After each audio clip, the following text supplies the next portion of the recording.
Greetings, one and all. This is Derek with Denver Yoga Underground.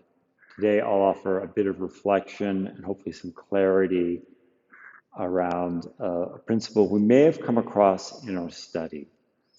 The term is this, bhavana, bhavana.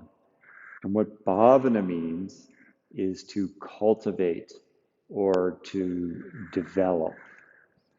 And what's being cultivated or developed is a particular sentiment or feeling or relationship to an object or oneself or a relationship.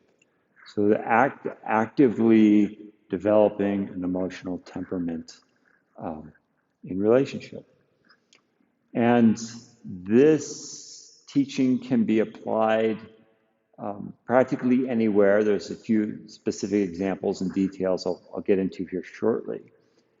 But I also want to uphold another yoga teaching that's seemingly in contrast or maybe even conflict with this idea of actively cultivating a sentiment. And that is emphasis on the reducing of desires and attachments, which are other like kind of namesake features in the psyche. Getting attached to things, having active expectations and standards that may or may not get met in the world, and the inherent kind of up and down that goes along with desire and attachment within our mind. They can be used skillfully and they can be used certainly unskillfully. But one thing's for sure, there's a bit of this that's invariably going to go along with them.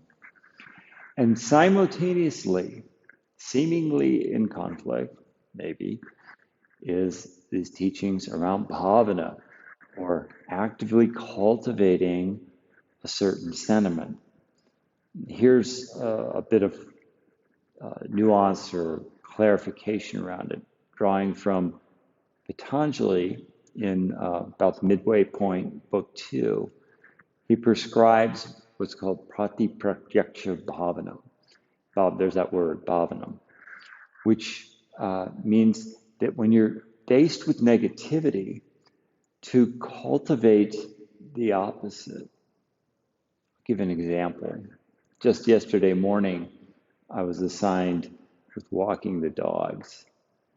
And we roll up to our favorite park, and I open the door, and they're getting ready to pounce out and, storm the place, wild bunch.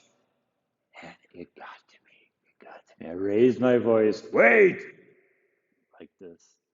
And it shocked them, and it shocked me. And I paused, and they did indeed wait. But there was this terrible feeling in my heart, like I had just poisoned myself with this dose of anger, right? Based on desire and attachment, by the way. I was attached to them obeying the things that I said, and I had a desire that they would behave a certain way, which they didn't, etc. And now I was sort of left with the crash that goes along with that. And so we got out, and I'm like, okay, now's the time you can get out. We're chasing the ball, and I'm kind of walking with this gnawing ache in my heart, wondering, what can I do now?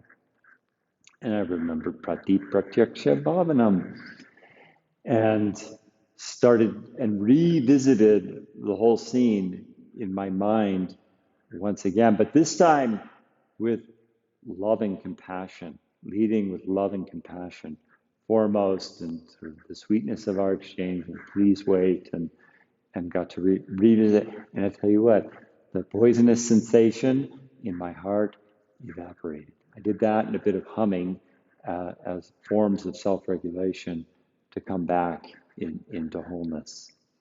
Okay, so that's one example of cultivating, positivity, essentially, in the face of negative. You can replay the tape however you wish, right? And I'm advocating for positive flavor.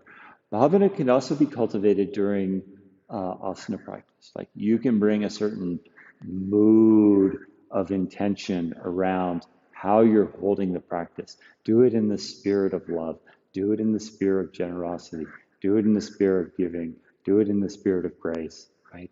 We can deliberately add further texture to our emotional ambiance and texture and overcome, in this process through time, overcome grooves of attachment. So just, just kind of ruts that our mind can routinely go to, ones that aren't particularly serving, they will start to erode or dissipate through the deliberate cultivation of positive emotion and feeling.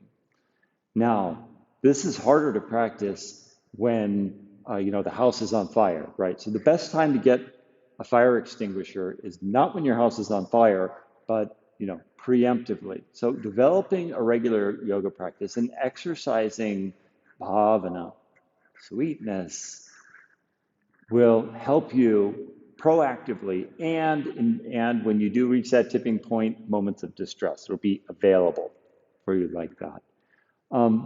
What's more, supportive environments, I'm sort of somewhat stating the obvious, but this is profoundly true.